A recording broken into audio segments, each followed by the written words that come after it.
So every journey begins with calling. और इस बार बुलावा था महादेव जी का, वो भी महाकाल जाने के लिए। कहते हैं ना, कितना भी प्लानिंग कर लो, जब तक खुद महादेव जी नहीं चाहते आप उनके दरबार कभी नहीं पहुंच सकते। और इस बार फाइनली महादेव जी ने बुलावा भेज ही दिया था, तब जाके ऐसा लगा आज मेरा जीवन सफल हो गया। और ये भी सावन के महीने में उनका बुलावा आया था, तो मुझे जन्नत से कम कुछ भी नहीं था। तो इसी खुशी के साथ मैं निकल पड़ती हूँ मुंबई से इंदौर के लिए, जहाँ कि हम जाने वाले थे माहेश्वर, ओमकारेश्वर, महाकाल।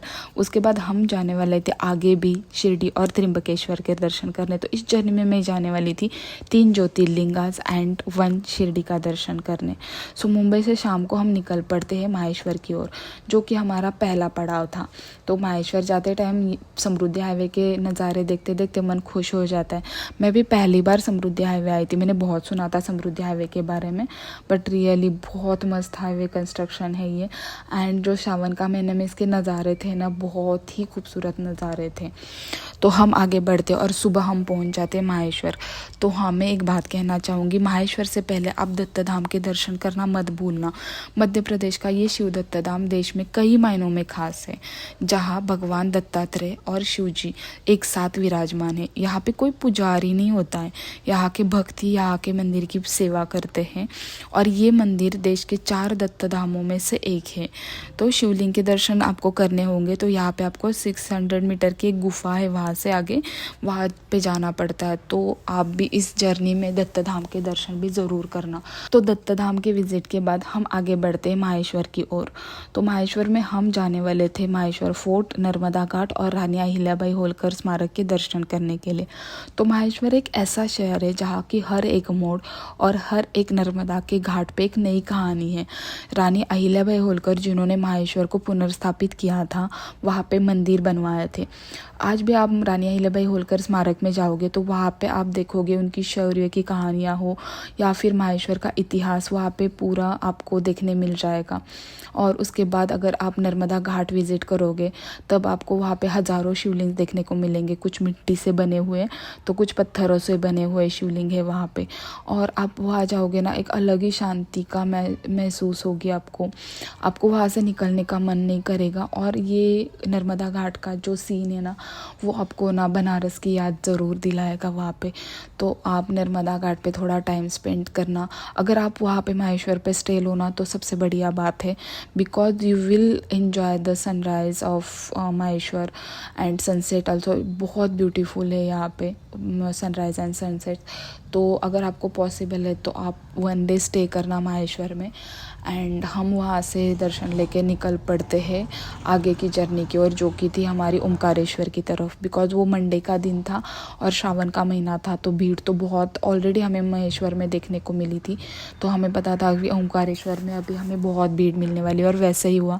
हम ओमकारेश्वर पहुँचे, बहुत बड़ी लंबी लाइन थे, हमें VIP पासेस भी नहीं मिल रहे थे वहाँ पे। और यहाँ पे VIP पासेस के लिए किसी पे भी भरोसा मत करना। वहाँ पे ब्रिज से पहले उनका ऑफिस है, अगर वहाँ पे आपको मिल रहे हैं तो भी आप लेना। और अदर डेज़ के लिए तो आपको ज़रूरत नहीं है। वो तो श्रावण का महीना था और बहुत लंबी क्यू थी, इसलिए हमने सोचा था, बट हो सके तो नॉर्मल लाइन में ही दर्शन लेना। तो या ब्रिज से के पहले वो ऑफिस है, बाकी किसी के पे भरोसा मत करना पासेस के लिए। एंड या हमें 3-4 घंटे बाद ओमकारेश्वर के शिवलिंग के दर्शन मिल जाते हैं। एंड ऑनेस्टली गाइज, वहाँ पे मैंने कुछ शूट नहीं किया, कुछ मेरे दोस्तों ने शूट किया, वही ये वीडियोज़ है 1-2 मेरे पास। बट ऑनेस्टली स्पीकिंग, एक ऐसी जगह है ना जहाँ पे एक ऐसा ज्योतिर्लिंग भी है ये, कि जो महानदी के पास में है। यहाँ से महानदी होके गुजरती है, जो कि अपनी नर्मदा। एंड एक अलग ही महसूस होता है एहसास। एंड मुझे उस टाइम शिव जी से कनेक्टेड रहना था, तो दैट 3-4 आवर्स वो जो वेटिंग पीरियड था ना, वो सबसे खास था। जब वो पूरा तुम्हारे दिल में होता है, अब मुझे दर्शन होंगे, अब मुझे दर्शन होंगे। And that was amazing experience. आप वहाँ से ना मामलेश्वर भी जा सकते हो, but because of time bound हम मामलेश्वर के दर्शन नहीं कर पाएंगे, बिकॉज हमें 3-4 घंटा वेट करने के बाद रात को लेट दर्शन हुए थे ओमकारेश्वर के। सो हमें आगे बढ़ना था। ओमकारेश्वर से होके हम निकलते हैं इंदौर की तरफ। इंदौर में हमने कुछ प्लान नहीं किया था, हम सडनली गए, जो गूगल पे होटल दिखा हमने उस पर बुकिंग कर लिया एंड वहाँ पे स्टे कर लिया। एंड ऑनेस्टली स्पीकिंग ना, महादेव जी ने आपको बुलाया ना तो वो आपका रहने का खाने का सब इंतज़ाम कर लेंगे, बस आप निकल जाओ उनसे मिलने के लिए, बाकी रेस्ट सब उनके छोड़ दो कि वो सब आपका देख लेंगे। एंड या फिर हमने इंदौर में स्टे किया एंड नेक्स्ट डे मॉर्निंग हमें भस्म आरती अटेंड करनी थी, बट एक्चुअली हमें बुकिंग्स नहीं मिले थे भस्म आरती के। अगर आप भस्म आरती अटेंड करना चाहते तो मैं तो कहूँगी कि आप ऑनलाइन बिफोर ओनली बुकिंग करके आ जाए, बिकॉज ऑफलाइन बुकिंग में ऐसा होता है कि वन डे प्रायर खुलता है और अगर आप नहीं पहुँच पाए वन डे प्रायर तो आपको भस्म आरती के लिए टिकट्स नहीं मिलेंगे। तो हमें ओमकारेश्वर में ऑलरेडी बहुत लेट हो चुका था, तो हमें एक दिन पहले नहीं पहुँच पाए और हमें बुकिंग्स नहीं मिले ऑफलाइन भी। सो या इस टाइम हमारी डेस्टिनी में नहीं था भस्म आरती, बट या डेफिनेटली नेक्स्ट टाइम तो मैं तो बुक करके जाऊँगी, चाहे 1 महीना पहले क्यों ना बुक करना पड़े। सो या प्रायर बुकिंग्स करके ही जाना अगर भस्म आरती, because you don't have any time to think about it कि वहाँ जाके करूँगा, नहीं मिलता है, इतना आसानी से नहीं मिलता। तो यहाँ भस्म आरती तो नहीं मिली, बट यहाँ हम दर्शन करने निकल जाते हैं सुबह जल्दी उठ के। एंड या पहले हम लोग गणपति जी के दर्शन करते हैं। एंड उस दिन कावड़ यात्री आए थे तो हमें लगा कि शायद भीड़ मिलेगी, बट कुछ भीड़ नहीं था, आसानी से और बहुत पीस माइंड के साथ हमारे दर्शन हो गए थे वहाँ पे महाकाल के। एंड जो कनेक्ट होता है ना महाकाल में महादेव जी के साथ, वो अलग ही था। मतलब शायद ना वर्ड्स नहीं एक्सप्लेन कर पाएंगे इस बातों को कि how was it like and कैसा एक्सपीरियंस था, बिकॉज वो ना बस भक्त और उनके बीच का ही कनेक्शन होता है, वो हर किसी का अलग अलग एक्सपीरियंस होगा। And for me it was smiles inside out everything. मतलब ऐसे लगा कि लाइफ में अब ना सब वो संभालने वाले हैं मेरा, मुझे कुछ नहीं देखना, he will take care of my life, rest is everything is in his hand। And that was amazing experience and words cannot explain it। And या महादेव जी के दर्शन करने के बाद हम महाकाल के अराउंड एरियाज़ में घूमे, मंदिर देखा एंड वहाँ का जो घाट है वहाँ पे भी आप थोड़ा टाइम स्पेंड करना, रात को बहुत मस्त नज़ारे हैं वहाँ पे। तो या उसके बाद आप काल भैरव के दर्शन करना मत भूलना। काल भैरव के दर्शन is the must thing in after Mahakal दर्शन, उसके बिना आपके दर्शन पूरे नहीं होंगे। सो या काल भैरव के दर्शन विजिट करना। हमने वहाँ से ना एक ऑटो रिक्शा बुक की थी, अराउंड 500-600 में आ जाता है।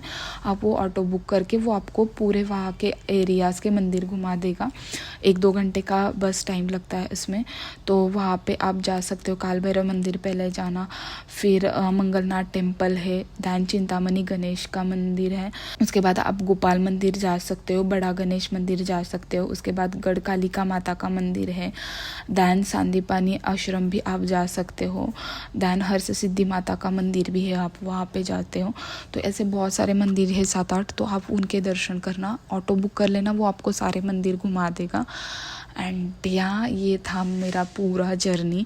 एंड इसके बाद आगे हम जाने वाले थे इंदौर विज़िट करके फिर हम निकलने वाले थे त्र्यंबकेश्वर एंड शिरडी के लिए। एंड ये पूरा जर्नी बहुत अमेजिंग था, हमने कुछ प्लान नहीं किया था एंड बस भगवान के पास जा रहे हो यार, वो आपका सब ख्याल रख लेंगे, बस उन पे भक्ति है ना आपकी, आपका उन पे ट्रस्ट है ना, जाओ और दर्शन करो। और really definitely it's amazing experience. And stay tune for the more things. आगे का मैं त्र्यंबकेश्वर एंड शिरडी का भी चीज़ें डालूंगी and there are lot of things are coming out. So yeah stay tune for it and hope so you like this video, and for more updates stay connected. Thank you so much guys.